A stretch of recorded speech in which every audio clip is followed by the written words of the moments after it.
আসসালামু আলাইকুম। নতুন বছরের শুভেচ্ছা জানিয়ে শুরু করছি আমার আজকের এই রেসিপিটি। হ্যাঁ বন্ধুরা, নতুন বছর এসে গেছে আর শীতের কুয়াশায় এই শীতের আমেজে আমরা সবাই কিন্তু বারবিকিউ করে খাচ্ছি চিকেন। কি বলেন, এটা কিন্তু একটা উৎসব হয়ে যায় এই শীতের সময় এই চিকেন বারবিকিউটা করে নিতে। তো আজকে আমি একটা আস্ত গ্রিল করে নিচ্ছি, আর সেটা কিভাবে একদম ঝটপট বাসায় করে নেবেন তারই রেসিপিটা আপনাদের সাথে শেয়ার করতে যাচ্ছি। আর রেসিপিটি একদমই ঝটপট, আশা করি আপনাদের অনেক ভালো লাগবে। তাহলে চলুন দেখে নিচ্ছি পুরো রেসিপিটি। তো প্রথমেই আমি এখানে পেঁয়াজ বাটা নিয়ে নিয়েছি হাফ কাপ পরিমাণ, তারপরে প্রায় 2 টেবিল চামচ পরিমাণ দিয়েছি আদা এবং রসুন পেস্ট, তারপর অ্যাড করে দিচ্ছি এখানে আপনার হলুদ গুঁড়ো। এখানে 1.5 টেবিল চামচ পরিমাণ দিয়েছি হলুদ গুঁড়ো, মরিচ গুঁড়ো 2 টেবিল চামচ পরিমাণ, আর ঝালটা আপনাদের পছন্দ অনুযায়ী দিয়ে নেবেন। ধনে গুঁড়ো 1 টেবিল চামচ পরিমাণ, ভাজা জিরে গুঁড়ো 1 চা চামচ পরিমাণ, গরম মশলা গুঁড়ো 1 চা চামচ পরিমাণ, আর সামান্য একটু একটা লালচে কালার আনার জন্য এখানে আমি ফুড কালার ইউজ করেছি, চাইলে আপনারা এটা স্কিপ করতে পারেন। তারপরে অ্যাড করে দিচ্ছি এই যে তান্দুরি যে বারবিকিউর যে মশলাটা বাজারে রাঁধুনির পাওয়া যায় সেই মশলাটা, সেখান থেকে প্রায় 2 টেবিল চামচ পরিমাণ দিয়েছি। স্বাদ মতো লবণ দিয়ে নিচ্ছি, আর হচ্ছে ঘরে তৈরি করা ইনস্ট্যান্ট দই, হালকা কুসুম গরম দুধের মধ্যে ভিনেগারে ভিজিয়ে রেখেছিলাম, বাস ইনস্ট্যান্ট ঘরে তৈরি দই হয়ে গেছে। আর সামান্য একটু 1 চা চামচ পরিমাণ দিয়ে নিয়েছি লেবুর রস। তারপর এই লেবুর রস সব কিছু খুব ভালো করে একটা মিহি পেস্ট আমি তৈরি করে নিচ্ছি। এই পেস্টটাই কিন্তু আজকের মশলা যে বারবিকিউর আছে সেটার স্বাদটা দ্বিগুণ বাড়িয়ে দিবে। এভাবে কিন্তু বারবিকিউটা আপনি যখন খুশি মন চায় বাসায় করে নিতে পারবেন, আর এইসব উপকরণ আমাদের ঘরেই হরহামেশাই থাকে। তো এই যে মশলাটা রয়েছে সেইটাকে আমি একটা সাইডে রেখে দিচ্ছি। এবার মুরগিটাকে কিভাবে আমি প্রিপারেশন করে নিয়েছি সেটা একটু শেয়ার করছি। তবে সবচেয়ে ভালো হয় বারবিকিউর জন্য যদি স্কিন সহ নেওয়া যায়, কিন্তু আমি আজকে মুরগিটাকে স্কিন সহ নিতে পারিনি। যাই হোক, আপনারা চেষ্টা করবেন স্কিন সহ নিতে। তারপর এইভাবে বুকের মাংসগুলো থেকে যেখানে একটু মাংস রয়েছে চারোপাশে একদম আমি দাগ কেটে এঁচড় কেটে একদম গভীর পর্যন্ত ডিপ করে কেটে নিয়েছি। এবার পালা হচ্ছে এই মশলা দিয়ে আমি এই মুরগিটাকে ভালো করে একদম মাখিয়ে নেব।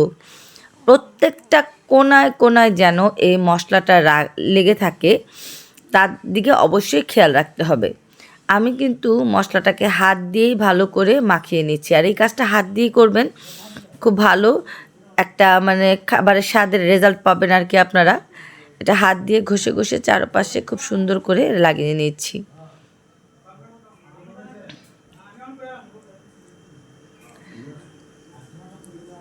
আপনারা কে কোন জায়গা থেকে আজকে ভিডিওটি দেখছেন তা কিন্তু আমাকে অবশ্যই শেয়ার করবেন। আর নতুন বছরের আপনাদের সবাইকে আবারও শুভেচ্ছা জানাচ্ছি। আর এই বছরে আবার সবাই আমরা চলুন একে অপরের বন্ধু হয়ে যাই, সবাই সবার পরিবারে গিয়ে একটু করে ঘুরে আসি। আমার আজকের করা এই রেসিপিটি যদি ইউটিউব চ্যানেল থেকে দেখে থাকেন তাহলে বলবো চ্যানেলটিকে সাবস্ক্রাইব করে রাখুন, পাশে থাকা বেল আইকনে ক্লিক করে দেবেন। আর ফেসবুক পেজ থেকে দেখে থাকলে প্লিজ ফলো বাটনে ক্লিক করে আমার পরিবারের বন্ধু হয়ে চলে আসুন।